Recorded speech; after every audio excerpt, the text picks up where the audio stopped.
Welcome back, everybody, to the Nerdcore Podcast, the podcast that reviews the movies and talks that nerd shit. This is episode 497, and it is another one of our catch ups that we're trying to do here during this month. We're doing As pretty good. we're doing pretty good. We We're are doing doing pretty pretty good, good. actually. I'm not gonna lie, yeah, we kind of are doing. We're pretty on good, it. which We're doing is really two episodes. We're going back in time, and we're doing 2 episodes in one day. We're like, "Fuck it. wow, yeah, like this is possible. We can still do this." Yeah. We are here today to talk about Akira Kurosawa's Dodes'ka-den, and this is the Nerd Corner here to host Joel, our wonderful co-host, and Yoda. What's up, everybody? Long time no see. Yeah, it was like 3 days. Everybody was wondering where we were at. Like if I didn't explain it before on the other episodes, but what's it called? We're back. We're here. Don't worry. We didn't go anywhere. Let's go. We're here. I just was out of town this weekend. I'm on the show. Even if I wanted to, I was not going to do it. I was not going to be able to be on. No. And Raul, you're kind of sounding robotic over there. Yeah, my fucking thing is acting up right now. Should we just turn off our video? Just go full dark? No. Okay. Though, let me know if that makes a difference. Does it? I don't know yet. Keep talking. Let's continue the show. Well, like I said, even if I wanted to, was not gonna be able to be on. So yeah, I'm here though. We're here now. We're gonna be here hopefully this whole week. That should be the case, right? Yeah. But yeah, Brad, how are you doing? Doing all right. First off, I just want to say shout out to Kylie and chat. Welcome back from the land of debt. Of death? No, debt. Of debt. DEBT. Oh, I mean, okay. death too back in the day, sure, but more debt now than. But hopefully Kylie made $1 million and can continue to fund us. Yeah. Kylie, how does it feel to not be in Satan's fucking ass crack?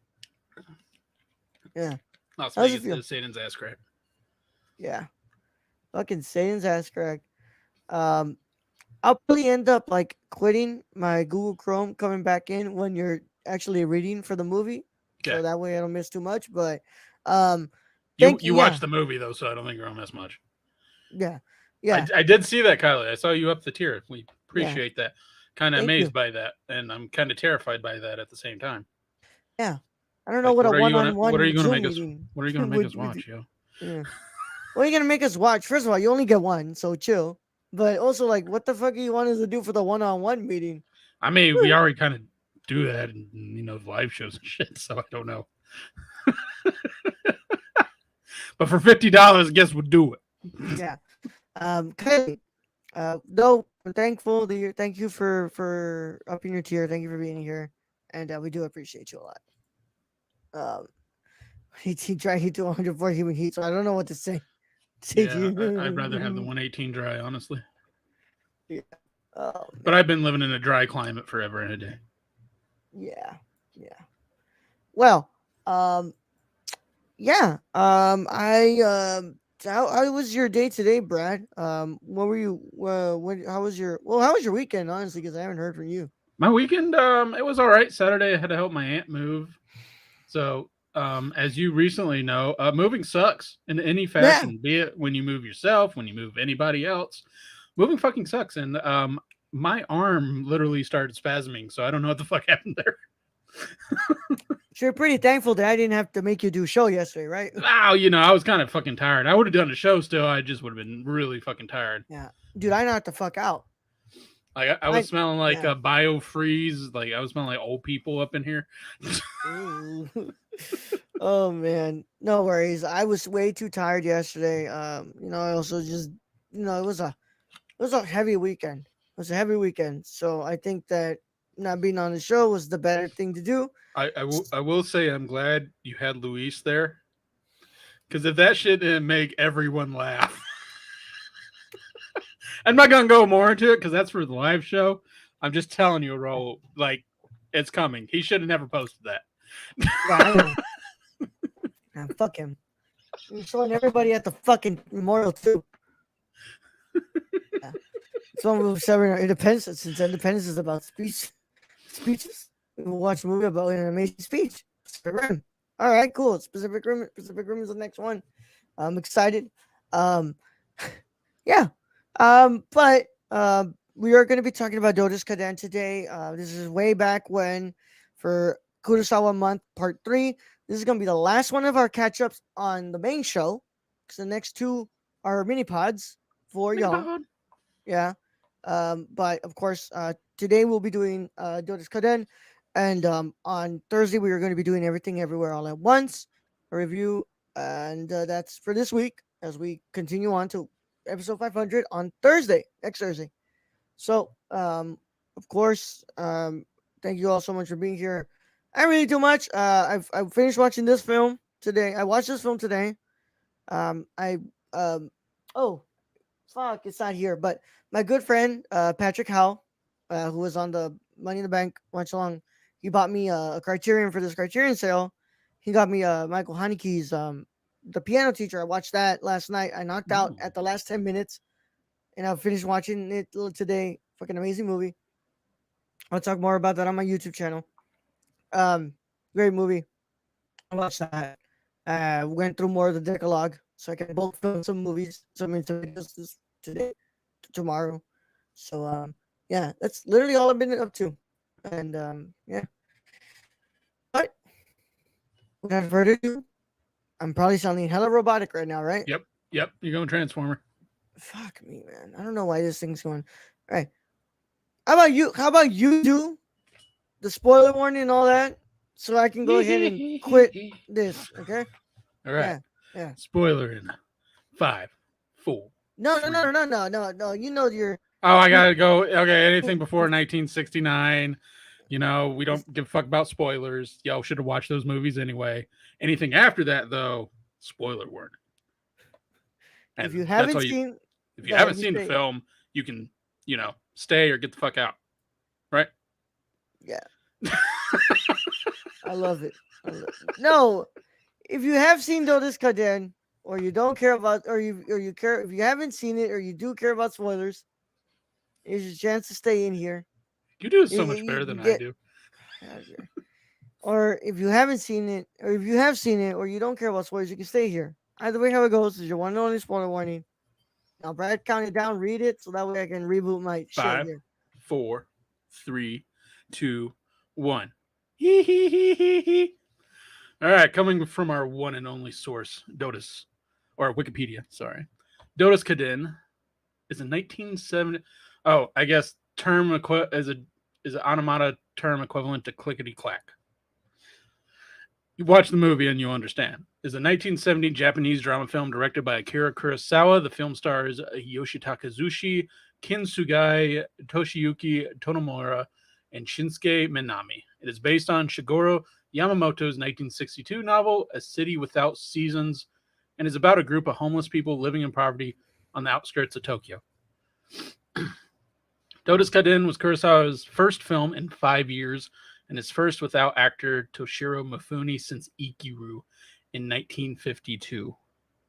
Wow, that's long. Filming began on April 23rd, 1970, and ended 28 days later. This was Kurosawa's first ever color film, and had a budget of only 100 million yen. In order to finance the film, Kurosawa mortgaged his house, but it failed at the box office, grossing less than its budget, leaving him with large debts at 61 years old, dim employment prospects. Kurosawa's disappointment culminated 1 year later on December 22nd, 1971, when he attempted suicide by slashing his wrists and neck with a razor. Thankfully, he did not succeed. Thankfully, he did not succeed. So, directed by Akira Kurosawa, screenplay by Akira Kurosawa, Hideo Uguni, Shinobu Hashimoto, cinematography Yasumichi Fukuzawa, Takayo Saito, which is, I believe, his fairly regular cinematographer. Mhm. Edited by Reiko Kaneko and Kaneko. Music by Toru Takemitsu, and yeah, running time 140 minutes. And yeah, it was a failure. If you couldn't tell. Box office failure. Brad, before I like actually go into the thoughts, what does the biography kind of talk about? Because I know that the biography ends like after the next film that he makes, right? Um, What? are we Yeah, talking about the book? yeah, sort of like a biography. Is that think that's what it's called. Yeah, you're asking me to remember something I read like 5 years ago. but I don't think it. I think it like quickly mentions his suicide. Actually, they even go into as far as Wikipedia did. Like briefly mentions it, and then I think they might have gone into Medeo, his last film, but I think that was it. Mm, It was either they stopped at Kagemusha or they went on to Medeo. Like yeah, I'm not positive. But it's really funny because they mention he attempted suicide, but they didn't even go into the detail that yeah, Wikipedia just did. yeah. Well, so I guess I mean I can go, or you want to go? Um, you go ahead since you're gonna be Transformer. Fuck, man. I don't know what's going on, dude. Like it's not like it's Is your doing this to internet? Is me. there a storm? I don't know what it is. I'm kind of You're good right now, so just go. yeah. Fire. So I think this film kind of falls in line with a lot of movies that I feel like are very overshadowed from Kurosawa's filmography of like One Wonderful Sunday, I Live in Fear, and this one. I understand. I think I know why he was very, very, very depressed. Why this failed. I think this one is a very, very, very personal look at what Japan was like after the hurricane, not the hurricane, I'm sorry, the earthquake hit. I think a lot of what he's talking about in here was a very, very personal story to him that I think when this movie failed, he probably felt that people didn't care about his personal stories and that he wasn't good enough to tell his Yeah, stories that like wasn't that. a storyteller anymore. And Yeah. also that earthquake that is mentioned in his biography, by the way. Mm, And yeah, he goes on bodies just stacked on one another. yeah. Which I mean this movie is so intimate, so beautiful in a way that's like only Kurosawa could make such a beautifully sad movie that is also very like fantastical at the same time And it has humor. and humor. Um, yeah, I just watching this, I was like, I couldn't believe that the emperor could put this out and think that he was anything short of like a master storyteller with this work. Like, because this is good. This is really good. It's not amazing. Nor can I say that like I had fun watching this because it's not. No, and it's But not meant to be, I don't think. yeah, but I think that like this is one of those movies like Ikiru where like Kurosawa is pouring every inch of his soul into you and talking to you about like the fact that so many people he knew were like dirt poor after the earthquake Hmm. happened and that it was like really hard to navigate living at that time, but there was like something underneath that kept them going, and that's why they were so strong. And like, yeah, I like this movie a lot. Brad, I want you to go so that way I can figure out what the fuck is going on. I want to just add on to your point. Like this is just like Ikiru. This is just very honest Kurosawa. This isn't like you know, this isn't like his epics or anything. It's very down to earth. I'm coming to the point where I don't know how to score these anymore because everything Kurosawa touches is basically a masterpiece in one way or another. Like this isn't my favorite film by him, not by a long shot. But is it still a masterpiece? Yeah. The cinematography, crazy. You can see where he's playing with colors. Like this is his first color film, so of course he is. And you see the hints of what would Kagemusha become with the sky and all that, all these different aspects of color he's using, and it's just like gorgeous, just gorgeous in every way. And then each story, he has like 7 to 8 different stories of these people who live in this small community, and they all have a beginning, middle, and a resolution, and it's just crazy in that. and he's able to fit this in what 2 hours and 30 minutes, 2 hours 40 minutes, something. Which it's hard enough to fit one story within that time frame, but to fit 10 and make them all work together, I don't know. It's genius level, and yeah, I'm with you. I don't know how he must have been just very deeply depressed when you know to look at this and go, well, nobody else likes it, so it must not be good, because this is astonishing work. Yeah. Um, I will agree it's a lot slower than his previous films, but then again, the latest one we watched was what, Kagemusha. Oh yeah. That's one of his epics. I Yeah. mean, it's fast paced, it's samurai, it's like everything we want in like an action film, and this is like completely 180. This is and I don't want to say it's slow, because I don't think it's slow. I think there's a reason for the slowness. There is it's one of those films. It's like Ikaru. There's patience involved in this. You have to Yeah. have patience in order to get this story. Yeah. I agree with you. Like I love that you bring up like kind of like what he's gonna do with Kagemusha, with the way that he like has this kind of painting, and the way that like every single time we kind of cut to that house, it looks like more and more like disoriented. Yep. Yeah. I found that fascinating, and I don't even know if I sound robotic right Well, now. I'm and really sorry. but here and there, but it's just you can definitely tell this is his first color film. He would never worked in that aspect before, so he was just playing with shit, and it worked Yeah, out. and when he has like that scene in the rain, oh, I was like, oh, that looks Every rain scene, beautiful. it doesn't matter. It's Kurosawa rain scene. It's gonna be fucking beautiful. But when the father and his son are sick, he colors them blue, Mm-hmm. and it's like this shouldn't work. But you think like old Japanese plays. This is probably what he saw as a child during that time. He probably saw like when they're sick or deathly ill, they're blue. Mm-hmm. Yeah, and I like there's just like a lot of stuff that he kind of like tackles in here that's like also like very dark. I mean Very. like I like I just want to say he has two different. He's shown this community, and he's showing how there's epically good people, but at yeah the same time epically bad people. yeah Because you have that one dad who tells his kids, do you think I'm your father? Because I think I'm your father, yeah whatever, regardless. And it's such a touching moment. And then you have the uncle yeah who rapes that his who rapes his stepdaughter, yeah and you're just like, that is.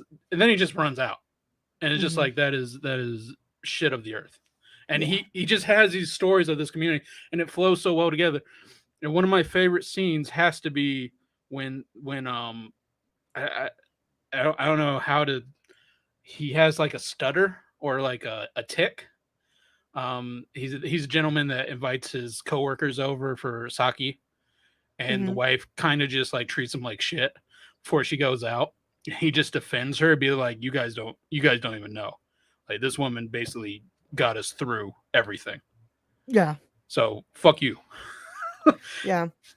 And of course, we can't just not talk about the guy who this movie's literally named, the kid who thinks he's like on a train conductor, and like who What a everybody way kind to of has this start. idea. What a way to start a movie, Yeah. right? Which, by the way, every time he kept repeating it, I was like, oh, that's the sound that trains make.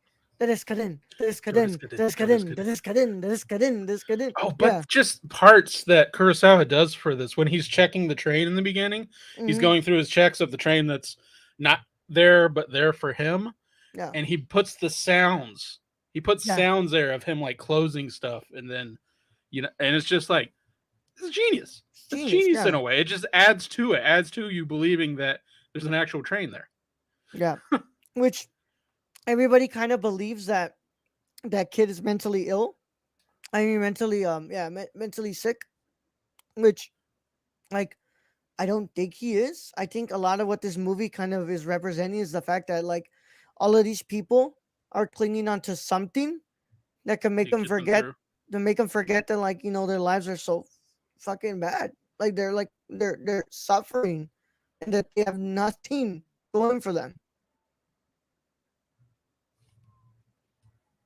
What the fuck? What happened?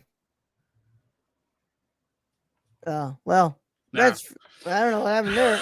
I heard like I heard Oh, sirens, so I don't know, oh, or maybe it was wolves or oh, coyotes. oh. It might have been coyotes. I don't know, but yeah, like I just love how he has like 7 different families in this, and he's able Mm-hmm. to create a movie that doesn't get lost.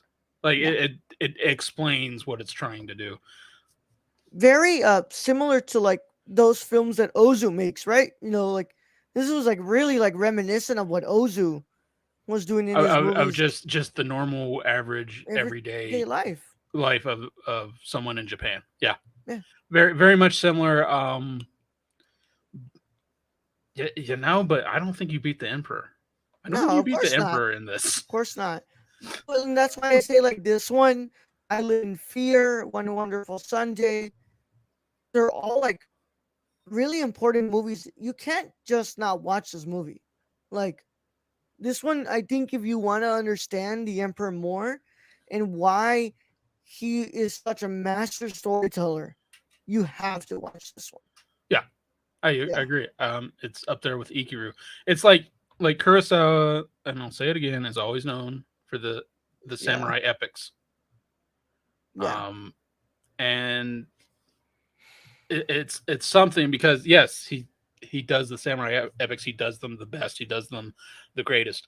But he does so much other stuff that just kind of gets lost in that, and everybody's looking over here while he's over here just recreating whole new genres of stuff, of noir and of these I don't family movies. Like, what are we going to call these? Like uh day in the life of. I mean, um mm-hmm, but this is why like Ikiru is like one of my favorites. It's because it's not that.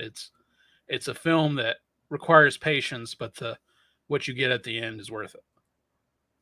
yeah. And I really like this movie. Of course, I think that the pacing is really off, where it's like, In the middle, it yeah, does it like slows. yeah, and also I see that Criterion has this under a DVD. This looks beautiful on my TV. Think if you give it that beautiful restoration on a 4K digital restoration, and you get this Ooh, on a those Blu-ray colors will upgrade, pop. if you Ooh. give this a Blu-ray upgrade, oh, it's gonna look great.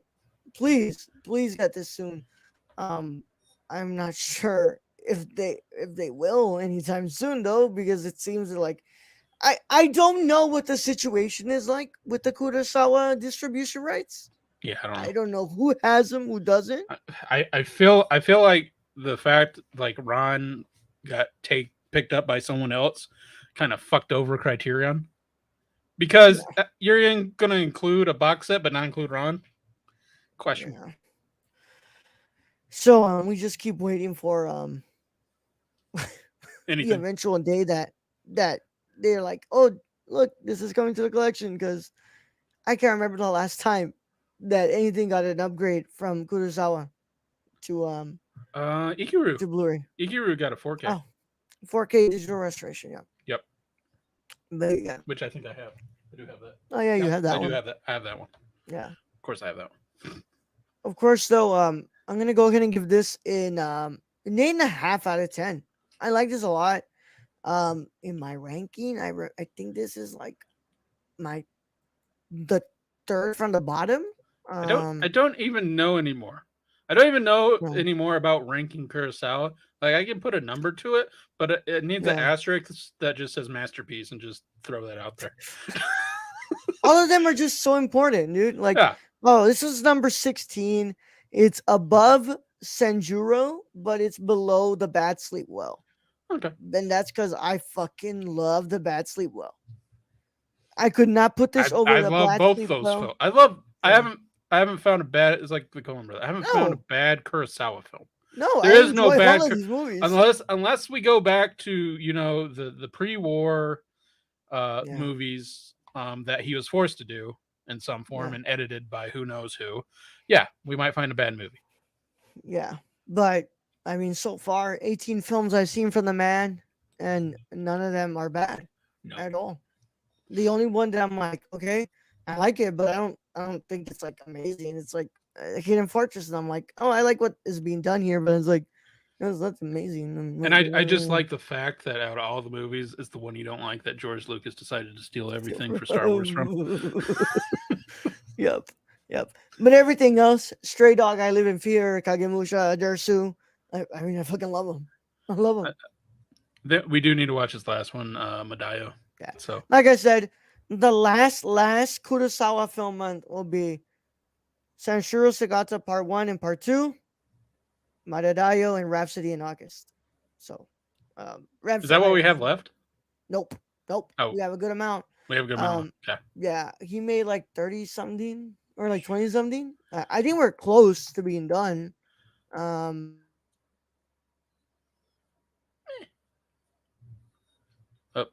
I think we froze him. I think he is gone for good, guys. But yeah, just agree with that. Go watch Kurosawa films, all of them. We've made it to 18, so if we can do it, you can do it too. But I don't know. I don't know if I should wait for Raul, if I should just end it. Kylie, what do you think? I'm just here talking to myself with Raul over there looking into the nether. All right.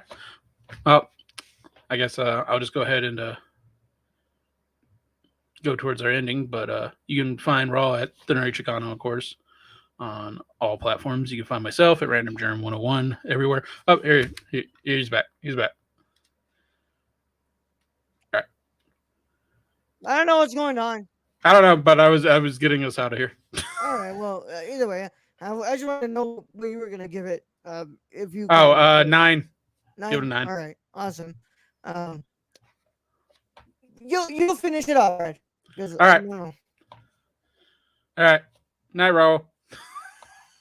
Bye, guys. I love y'all. I don't know what the fuck is going on. You can follow, of course, Raul at the Nerdy Chicano. You can follow myself at Random Germ 101. Go check us out at thenerdcore.com, at the nerdcore _ on Twitter, at the nerdcore on Instagram. Go check out our Patreon at patreon.com/the nerdcore. Thank you to all those who are already Patreon members. We appreciate you. Thank you to all those who joined us in chat. Thank you to all our listeners out there. All our Patreon supporters again. We appreciate each and every one of you. And to end this episode, Kylie says I spend more money and now we get more technical difficulties. I'm just going to end on that. Thank you, Kylie. Young Yoda out.